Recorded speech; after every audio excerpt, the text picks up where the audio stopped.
बोलिए द्वादशी मैया की जय। आइए हम आपको गौवत्स द्वादशी के बारे में आपको श्रवण कराते हैं।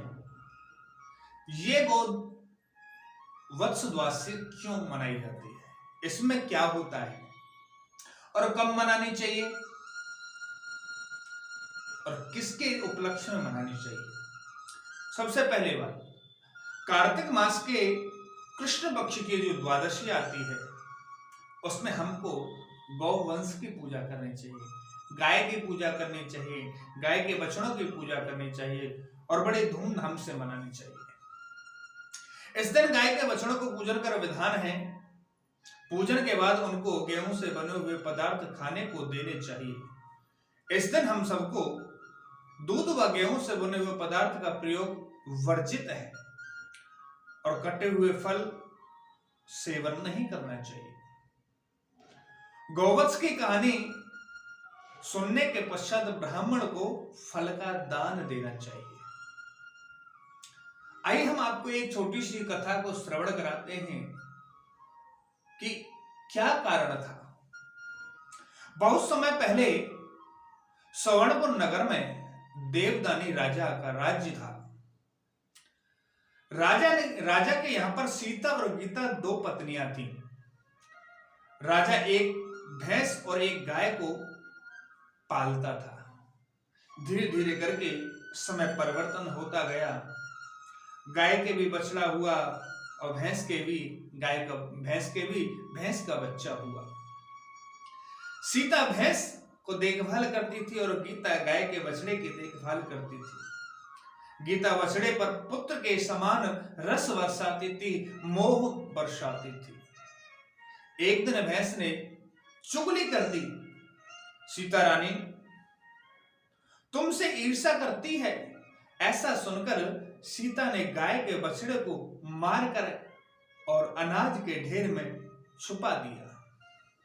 अब राजा जैसे ही राज्य में आया, राजा जब नगर के अंदर पहुंचा और देख रेख करके जब जैसे ही वापस आया, राजा भोजन करने के लिए बैठा और उसने क्या देखा कि चारों ओर मांस की वर्षा हो रही है।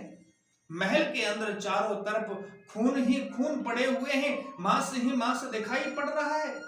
भोजन की थाली में देखा तो मलमूत्र पड़े हुए हैं। राजा की कुछ समझ में नहीं आई। राजा भगवान से हाथ जोड़कर कहने लगा, प्रभु मुझसे कोई गलती हुई हो उसको बताओ तो सही। इतनी देर में आकाशवाणी हुई, हे राजन, तुम्हारी जो सीता नाम की गाय के बछड़े को मार करके और गेहूं के ढेर में छुपा दिया है और कल गौवत्स द्वादशी है। यदि तुम भैंस को राज्य से बाहर कर दो और गौवत्स की पूजा करो कल के दिन, तो तुम्हारे तप के कारण वह बछड़ा जिंदा हो जाएगा। राजा ने ऐसे वचन जब सुने, जैसे ही राजा के मन में प्रशंसा हुई कि मैं क्यों ना गाय के बछड़े को याद करूं। इतनी बात सुनकर के राजा ने गाय के बछड़े को याद किया। इतनी देर में ही वह बछड़ा अनाज के ढेर में से और आवाज देता हुआ सीधा चला आया। राजा प्रसन्न हो गया। आज राजा ने नगर के अंदर सभी को सूचना दे दी कि कल द्वादशी है और सभी को द्वादशी का और गौवत्स द्वादशी का पूजन करना है। आज सभी दूसरे दिन सभी ने व्रत रखा है, उसका पार्वण किया है, क्योंकि गाय हमारी माता है। गाय का पूजन करना चाहिए। जैसे पृथ्वी हमारी माता है, वैसे गाय हमारी माता है। गाय दूध देती है, घी देती है, दही देती है और गाय के जो बछड़े हैं उनसे हम पहले समय में हल चलाया करते थे। आज राजा ने भगवान की कृपा से वह बछड़ा जीवित हो गया और गौवत्स द्वादशी का व्रत प्रारंभ कर दिया। जय श्री